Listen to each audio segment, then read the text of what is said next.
Muy buenas, pepinotes. Estamos otra vez aquí en Metal Gear Solid, pero esta vez no vamos a hacer ninguna misión.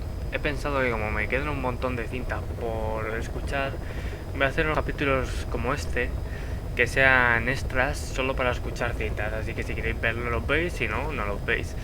Pero es que si no, no veo dónde meter lo de escuchar cintas. Así que lo pondré en el título de la descripción, que será un extra, cintas de audio, y así yo las escucho y si pues, os interesa, pues también las escucháis, ¿vale? Así que venga, vamos a ello. Ya no me sale lo de triángulo. Bueno, vamos, tenemos 43 casetes, así que vamos a escuchar alguno. Escuchamos lo de información previa de Ocelot, así que vamos a escuchar información previa de Ocelot 2. Solo hay uno. Ocelot. Ah, no, esto ya lo I hear they escuché. started calling you Shalashaska in Afghanistan. ¿O no? What's that about? You know the term Sharashka? Sí, esto ya lo It's escuché. slang for a suspicious, hastily thrown together organization. The word became Oh, no. associated with a type of forced labor facility in the Soviet Gulag system. OKB scientists and engineers who'd been convicted of crimes were sent to a Sharashka for forced R&D. Lo The dejo igualmente, Sharashkas were ¿vale? supervised by Lavrenti Beria of the NKVD, the secret police, under the official name 4th Special Department. Forced research? That's not very different from what we do here. Diamond Dogs is different. Everyone here believes in you. Regardless of where they came from or why they're here, they revere you. And they're fighting because it was their choice. And if it wasn't, they'd leave? Who knows? That's our reality here, whether it's real or not. If there's another truth, I don't want to know it. All that matters is that's the concept that's taken shape in their heads. The traces of a group ideology, our superstructure, to put it in Marxist terms. All right. Go on. Right. So anyway, at some point the enemy started calling me Sharashka. This was after the war in Afghanistan broke out. While I was keeping an eye on you in that hospital, I was also heading up interrogations here. The men I broke gave up their comrades and families, everything they wanted to protect them most. No real cause for it. I just let myself get caught up in the old Russian pride. And suddenly I received the honor of becoming Special Interrogation Advisor to the forced labor camps. But the more men I interrogated, the more people saw me as just that, the interrogator. It helped cover my real objective of keeping you safe. You went that far for me? Far enough to keep you alive. I ended up being pretty well known among the Afghan guerrillas. Some of them would have seen me on the battlefield, and that's how I got the second half of the name. Shashka. It's a sword, a type of saber from the Caucasus. Russian dragoons and Cossacks carried them into battle. Now, the Russian Empire had a general by the name of Fyodor Arturovich Keller. His bravery earned him the nickname Russia's Greatest Shashka. Someone must have known about that, because somewhere along the line, Shashka got stuck on the end of Sharashka. The guerrillas were using the name amongst themselves, and by the time I got to hearing about it, pronunciation had wound up as Shalashashka. So, half Gulag, half Hero Sword. It was a perfect fit. But you see how rumors and ideas about people can get out of hand fast. Once you create a character and put it out there in public mind, it warps and twists with every baseless rumor. And before you know it, all people see are phantoms. In my case, it works out just fine. I'm plenty used to working under aliases. Vale. No lo había escuchado antes, lo había escuchado pero cuando vi un gameplay. Así que venga, vamos con otra cinta. Vamos a escuchar unas cuantas, ya que estamos. Mira, hay chichilla. So SALT II still hasn't gone into effect. That treaty was drawn up to limit not just the size of the U.S. and Soviet Union's nuclear arsenals, but also their delivery systems. The whole deal. Just when we thought all those years of negotiations had paid off, somebody decides to invade Afghanistan. The timing couldn't have been worse. The president was in the middle of the SALT II talks back then. You mean while you were busy trying to stop Peace Walker? I heard. President Ford was meeting with the General Secretary in Vladivostok. In his absence, the political brass in America detected what they didn't realize was false nuclear launch data from Peace Walker, and were on the verge of ordering a retaliatory nuclear strike. Coleman's big idea? Humans are incapable of destroying themselves. Turns out he never knew what humans are capable of. If that AI I mean, the boss, hadn't found a way to stop the fake data transmission, they probably would have gone ahead with the launch. Deterrence was revealed as the pipe dream it was. All thanks to you. And her.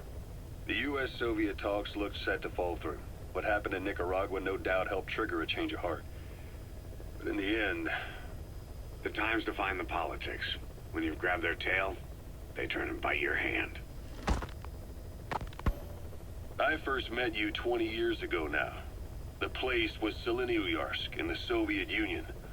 We were enemies. I was with the GRU. You were still fighting for America. 1964. Operation Snake Eater. Its objective? The assassination of the legendary soldier known as the Boss.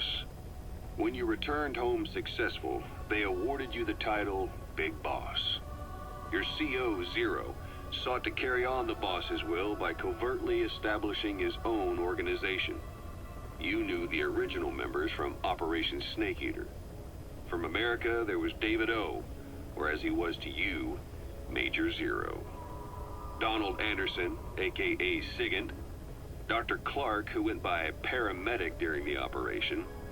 And the fourth, you. From China, there was Eva. And me, Ocelot, from the Soviet Union. 6 in total. To us, government notions of friend and foe were meaningless. As were East and West, we joined forces by our will alone. Our objective was to fulfill the boss's dying wish, to make the world one. And to do it, Zero used the Philosopher's Legacy, the secret war fund you obtained during Operation Snake Eater. This organization would go on to become Cypher. I, on the other hand, was left with the problem. You only recovered half of the legacy. I had to locate the other half myself. When I found the funds, I passed them on to Zero, just as you wanted. I still trusted him in those days. We thought what he was doing was the boss's will, until he started that one project. Les enfants terribles, Zero called it. You parted ways, as did Eva, leaving only Anderson and Clark still with him. I maintained limited contact, although truth be told, we were just keeping tabs on one another. The reason was always you. After you returned to the Army and created Foxhound, you left America. For a time, even I'd lost track of you. I'd imagine Zero did too. You always were the best when it came to hide and seek. So Salt 2 still hasn't gone into Un momentito, effect. vamos a parar. I first met coño you se 20 para? years ago now. The place... Ahí, parar. Aquí en esto ha dicho algo interesante, ¿eh? Que el del Snake Eater, el Zero, usó el legado de los filósofos, la mitad, para el proyecto Les Enfants Terribles. ¿Y sabéis lo que es eso, no? Se hablaba de él en el Metal Gear Solid 1, y es que lo que crearon a Solid Snake y a sus hermanísimos, Liquid y... ¿el otro cómo se llamaba? No me acuerdo. Es que el del 2 no me acuerdo, la verdad. Sé que es Liquid porque es el que más sale y Solid porque es el prota. Así que así surgió del legado de los filósofos.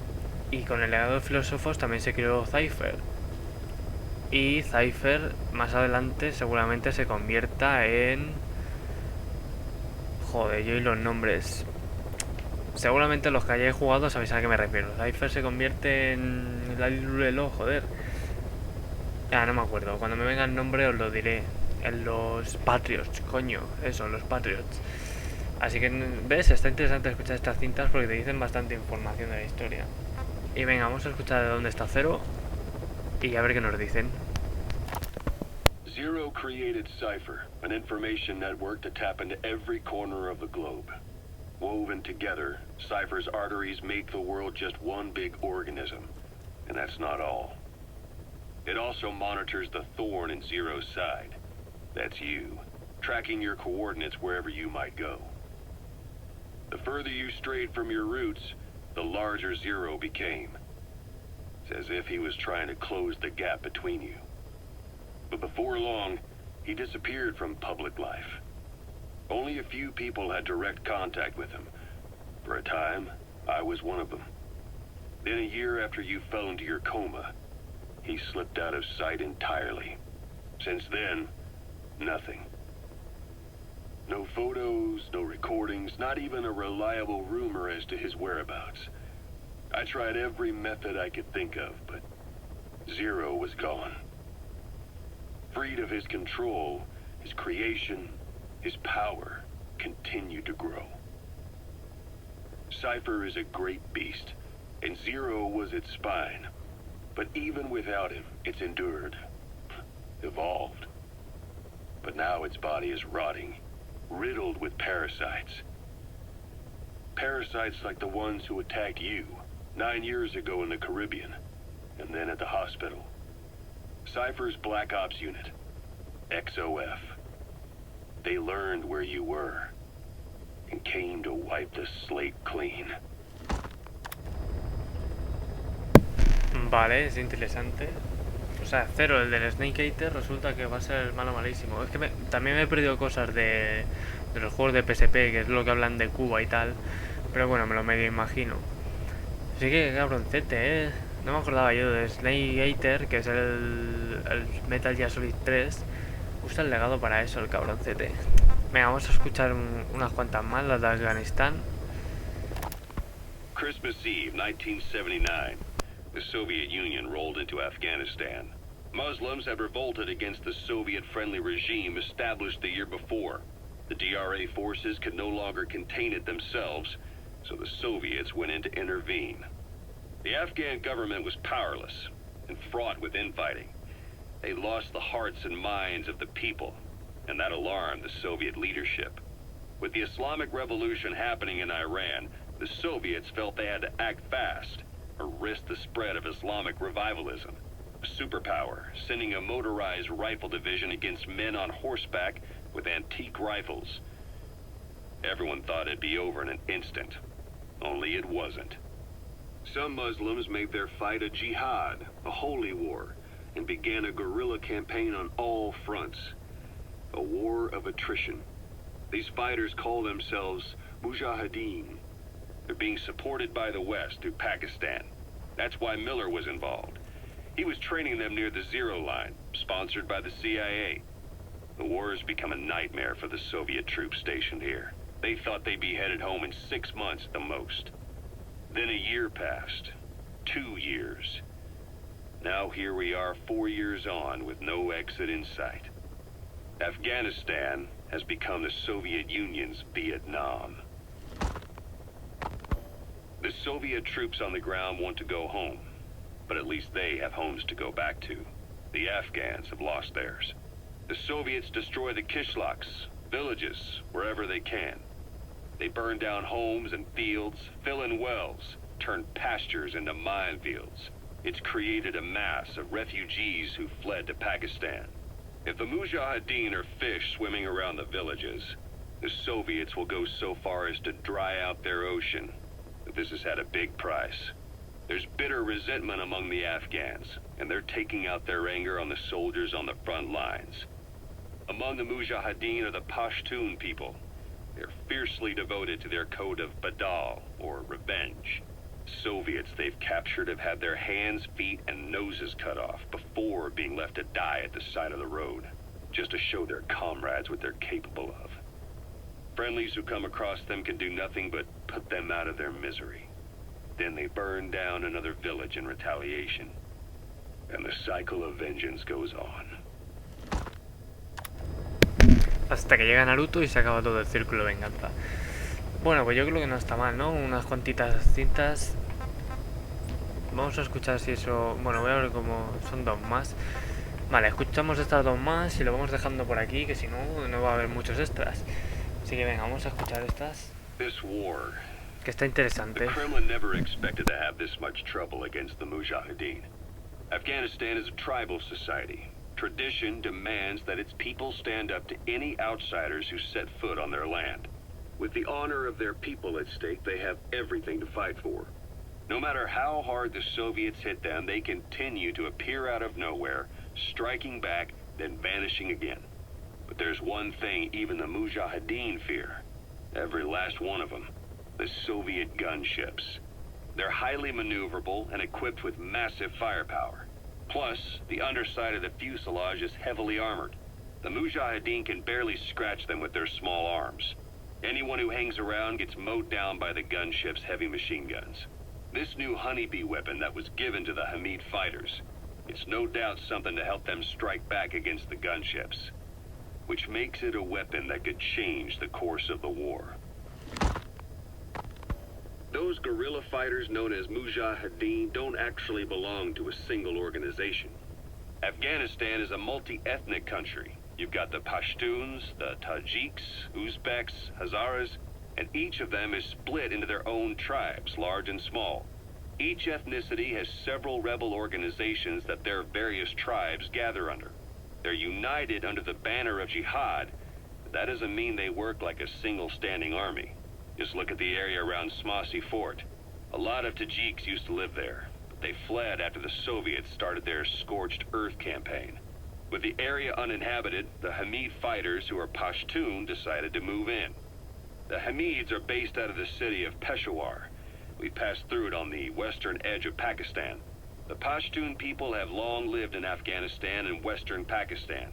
They used to travel back and forth frequently.